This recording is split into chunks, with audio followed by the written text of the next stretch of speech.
I'm going to give you 5 strategies before the end of this video that are going to show you how you can become a real estate investor and do it with other people's money, and it's really not that hard. Before the end of the video, stick around to the end. I'm going to tell you which one is my very favorite way to buy real estate with no money out of your own pocket. Let's get into it, guys. What's the first strategy that I use, both as a buyer and even sometimes as a seller? Here's the first strategy that I love to use, and I've been using it for years and years, guys. It's called seller financing. Maybe you've heard of it. Banks aren't all the be-all, end-all, especially when you're a real estate investor. Here's why. Banks don't move fast enough for you. Banks don't lend on distressed properties when you want to buy distressed value-add real estate investment properties. You generally can't use the banks. So, negotiating a seller finance deal, i.e., putting the seller in the place of the bank and paying him over time, is a great way for you to get into real estate investing, and you don't need to come up with a whole bunch of money out of your pocket. In fact, you can do it with $0 out of pocket if you structure the deal properly. Let me talk about what seller financing is and what it isn't. Seller financing is a way for you to purchase real estate even when you can't get the bank loan.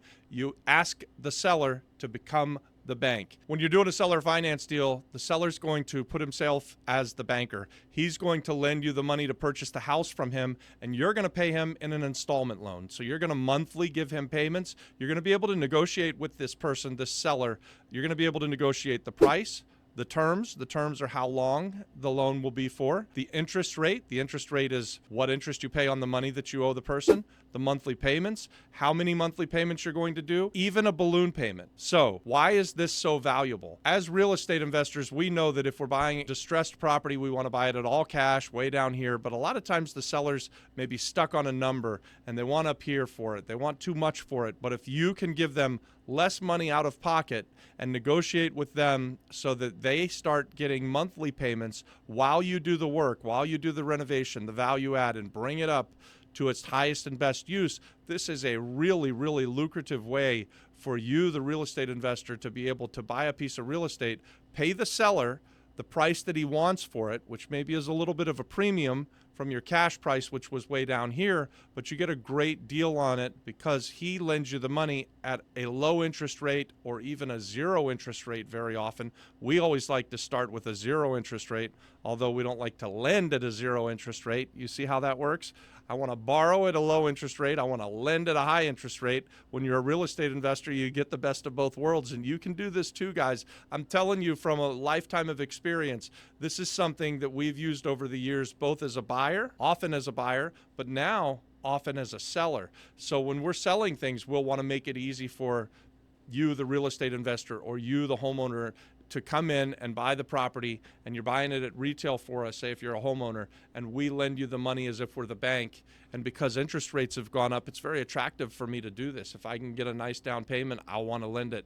So this is a great way to become a real estate investor, both to buy something with low money out of pocket or 0 down, and then to sell something to someone else and allow them to come in with the low down payment. I particularly like to buy rental properties using this seller financed method. And so recently we've done a couple in Orlando, Florida, where we find a tired landlord and he's used to getting installments. He's used to getting rent. And we go to him and we say, hey, Mr. Tired Landlord, we see that you're selling the house. You've been renting it for 25 years and you're ready to be done with that. You don't want the headaches anymore. You're tired of having to get up on a Sunday afternoon to go fix a plumbing problem or even just call the plumber. So why don't you let us take over that problem for you? Remember, guys, real estate investors get paid to solve problems, and we can solve the problems for tired landlords. They're used to getting rent on a monthly basis. So when I make the offer at their price, I can pay them what is effectively now a new rent that's hopefully lower than the rent that you're going to charge so that you have some spread, right? Like, so I would say,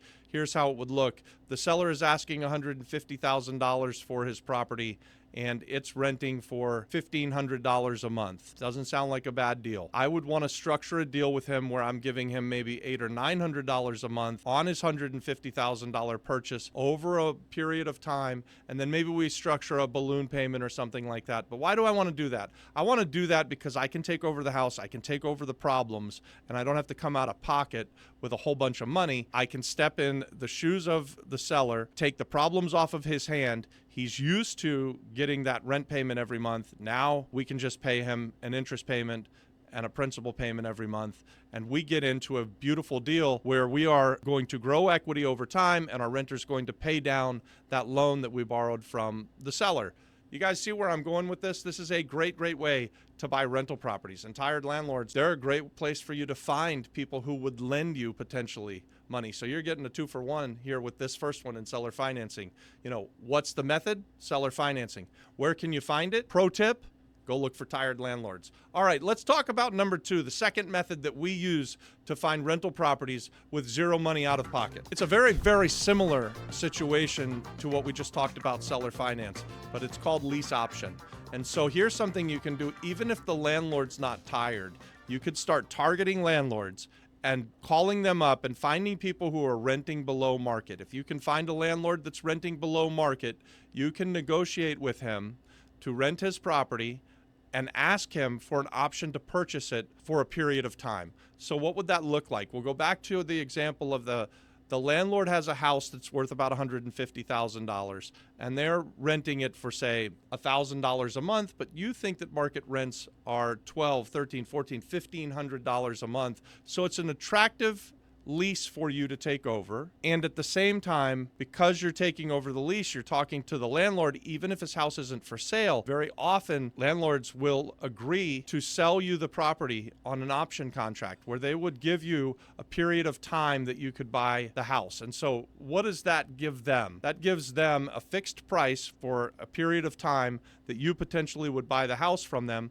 And for that, they're going to ask you to give them some option money. So you may have to go into that lease where you think you can make a spread on it for the next 5 years and negotiate a 5-year lease option contract. You're going to say, hey, I'll buy the house from you over the next 5 years at the $150,000. Here's a few $1,000s to give me the right to do that, to purchase the option. And then I'll also lease it from you for what you're asking, say the $1,000 a month that they were asking. And then you would go out and lease it to someone else for more money and take the spread. So you'd have very little money out of pocket. Maybe you could even negotiate almost no money out of pocket, and you lock up the real estate. Being a real estate a lot of times is about having control over real estate. So there's many ways that you can make real estate investing profitable. And that's what I really love about being a real estate investor. It's kind of left up to your imagination, you, the real estate investor. Again, you get paid to solve problems. So if you can figure out how to take on a property from somebody, lease it out at a low price, rent it out for a little bit higher price, make the spread, and have an option to purchase it for a window, say 0 to 5 years, anytime in there you can purchase it at the price that's agreed upon. That's a beautiful way for you to control a piece of real estate and exercise your option as it appreciates and goes up, and you lock in your profit when you buy it. Remember, guys, you make the money on the real estate when you buy. So I hope I explained lease options there, because I think it's a really cool tool. It's something that is kind of underused right now, but a way to buy real estate using this lease option. It's just something that not a lot of people are doing. You hear a lot about seller financing. You hear a lot about cash buys. You hear even a lot about buying stuff subject to, and we're going to talk about that next. So the third way that you could buy real estate with very little money out of pocket, or $0 out of pocket, and keep them as rental properties, would actually be going and finding people who have houses on the market where they got a loan 3, 4, 5 years ago when the interest rates were at all-time lows, down there at around 3% or maybe even below 3%, and you can buy their property subject to their existing loan. There's some pitfalls with this that I want to mention. There's something called the due on sale clause that you need to be aware of, but in my experience, those due on sale clauses really don't get called as long as you're making the monthly payment to the bank. But here's how the system works. You find someone who doesn't have a ton of equity, but they've got a great loan. So the amount that they're paying to the bank, because they borrowed the money so well a few years ago, is less than the amount of money that you could rent the property for. The seller wants out, and they don't have the equity to sell. So you come in and you offer to take over their loan and give them just a little bit of money to move out and go away. Remember, they had no equity. So if they sold on the market using a realtor and having closing costs and paying off the bank, they very often would be upside down and have to come to the table with money. In this case, you come in, you buy subject to their loan. So you're not going to the bank and even telling the bank what you're doing. You're just going to start making the payments as if you're the seller. You're going to set things up so that you can show the seller that you're making the payment every month. You're going to give them a small amount of money to move out of the house and go away. And then, guys, you're going to put a renter in the house and let the renter pay down that loan for you, build your equity up, hold on to this house for a long, long time. And at the end of the day, you'll pay off the bank. You'll have loads of equity. This is a beautiful way to build wealth, and it takes very little money out of your own pocket. It's a great way for beginners to buy real estate. Hell, it's a great way for anyone to buy real estate. So if you're looking for a house to move into, this strategy would work as well. You can take over existing loans that people have where they want out. They say they got a new job in Connecticut and they're selling their house in Orlando, Florida, and they have no equity. You can come in and buy that house with very little equity, but a great loan and an affordable price that you can pay monthly. Live in the house for the next 10 years, pay down the loan. The house will appreciate like mad. And 10 years from now, you sell it and you make a pile of cash. What's better than that? Then, guys, stay tuned to the last one because I'm going to tell you my very favorite when we get through all of them. I'll let you know which one I prefer to do in today's market right now. And I actually do all of them, but I want to let you know which one I think is the very best way for new people to become real estate investors with very little money out of pocket. But this fourth one, this is called creative financing. And you can use creative financing either by using existing equity that you have in some other real estate and get like a HELOC loan on your house and use that money to go and buy other real estate for cash flow, or find private lenders or hard money lenders. These are other people that want to be real estate investors, but they'll back you when you find the deal of a lifetime, and they'll lend you the money, and you're able to just go out and put the work in until you find the great deal and then bring it to a hard money lender or a private money lender and have them put up the money, at least the lion's share of it, if not all of it. And through the combination of hard money lenders and private money lenders, you can very likely buy real estate and have zero money out of your own pocket. And we've done this on several occasions. So, guys, I don't always love to take all of the equity out of every property, and I think that it can be dangerous, but if you've got the deal of a lifetime and there's still equity in it, this is a really good way. A hard money lender is going to lend you, say, 75 or 80% of the after repaired value, or maybe they're going to have rules that they're only going to lend you 60% of the after repaired value, and you need a private money lender to come in and take the gap, the difference. So I hope you're following what I'm saying. They're two different individuals here. One is a real estate investor that's decided to lend what we call hard money, so high interest rate real estate in first mortgage positions, and they'll have their own set of criteria on what they lend on. And you'll have to jump through those hoops for them, but when you find the deal of a lifetime, they'll give you the lion's share of the money. And then to get the rest of the money, you go to this second group called private lenders, and they come in and partner with you on the rest of the equity,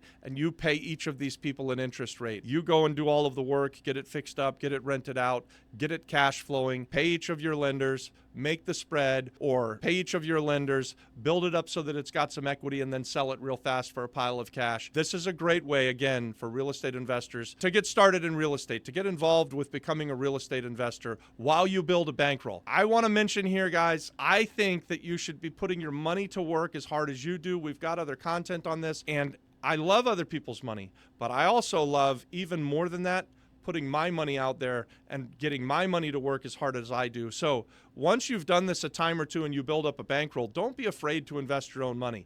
Don't be afraid to go and get a HELOC on your house and borrow that money at 5% and then go buy real estate where you can make 25 or 30%. Guys, this just makes sense. You want your money to work as hard as you do so that you don't always have to be the one who has to put in the work. So I hope that makes sense. Now let's talk about the fifth way that you can buy real estate and get into the real estate game, get out of the rat race with zero money out of your pocket. So number 5 is partnerships. It's my favorite way, guys. Thanks for staying down to the last one. Why are partnerships so valuable, and why are they my preferred way that I like to invest in real estate? Let me tell you. Either you can be the person who's driving the ship and you find other people who have some money. That's a great way to do it. Or you've never done anything and you don't have any money, but you're able to go out there and just hit the streets. Work your ass off until you find the deal of a lifetime. Guys, I say this all the time. It's a common thread here. The money's not the most important part of the deal. You are. So that's why I like partnerships, especially with people who can find the deal of a lifetime. I'm pretty good at finding great deals, and I've been able to form partnerships with people who have had money for years and years. That's been the way that we've done it. Now, 25 years later, we've got a nice bankroll, and I said earlier, I want to put my money out there to work as hard as I do. So when you a new real estate investor can go out and find the deal of a lifetime and bring it to me, I'm happy to fund your deal. I like being in business with people who are rainmakers, people who can go find the deal of a lifetime. That's why I think partnerships are so valuable. You can be a new real estate investor who's never done anything, but you work your ass off. You go find the deal of a lifetime and you bring it to a community like we've got on this YouTube channel or over on the school platform where we have the Flip Flop Flipper real estate community, and we even have the Apex community. Guys, you can find the descriptions for both of those inside of the description to this video. So look, partnerships are my favorite way to invest in real estate because it gives us so many options. I can partner with people who are smarter than me and who have done more than me and have more money than me, and I can bring just this great deal of a lifetime. Or I can be the guy who's got some experience and has some money, and you bring the deal of a lifetime. It doesn't matter how they get set up, as long as the partnership is formed in a way that it's equitable for everybody. Partnerships are the greatest thing since sliced bread as far as I'm concerned, guys. What do you think of the video? What do you think of the 5 ways that you can use to buy real estate with very little money or no money out of pocket? Leave me a comment below. Obviously, like the video because you loved it. You stayed till the end. Subscribe to the channel if you haven't already done that, guys. We're building a community of real estate investors and entrepreneurs over on the school platform, so we'd love to have you join us there. There's a couple of links in the description. Come and check us out. If you do need that kickstart, if you do want to join a community of like-minded real estate investors and entrepreneurs, then you can join us on Apex. Guys, we put on masterclasses every Thursday night. We teach everything that we've got over 25 years of experience on how you can become a real estate investor. It's our heart's desire to see you become a real estate investor. We want to partner with you. We want to network with you. Of course, we want to learn with you guys.